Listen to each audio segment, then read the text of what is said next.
लेकिन एक किसी में एक लाइन गाऊंगी कि पियावा अरे जात बड़ा पुलिस के बहालिए। थोड़ा सा ढोलक और तबला को हमको देखने दीजिए बस।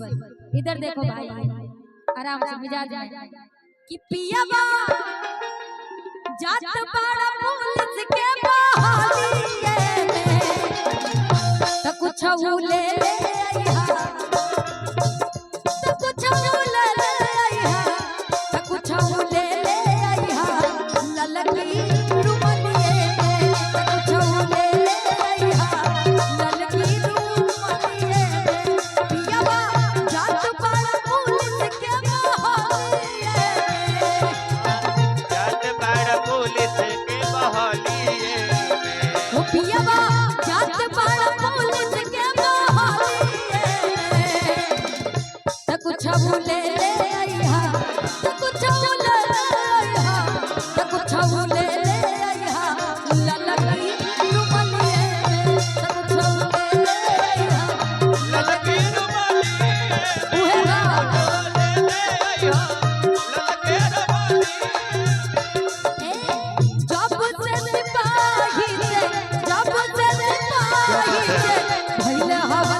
रतिया के चोर जैसे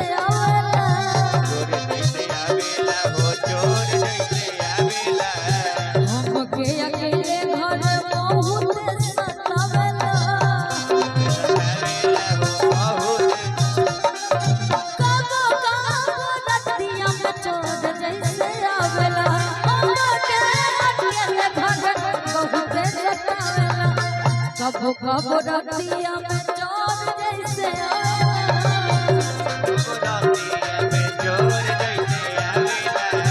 हमके अकेले घर बहुत सतावेला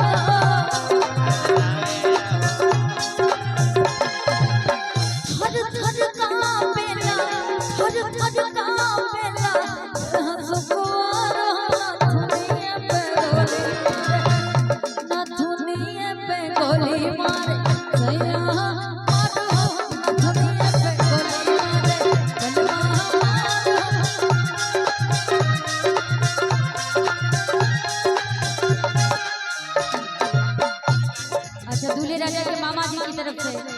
कन्हैया जी की तरफ से 500 रुपए का आशीर्वाद बहुत धन्यवाद।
नथुनिए पे गोली मारे।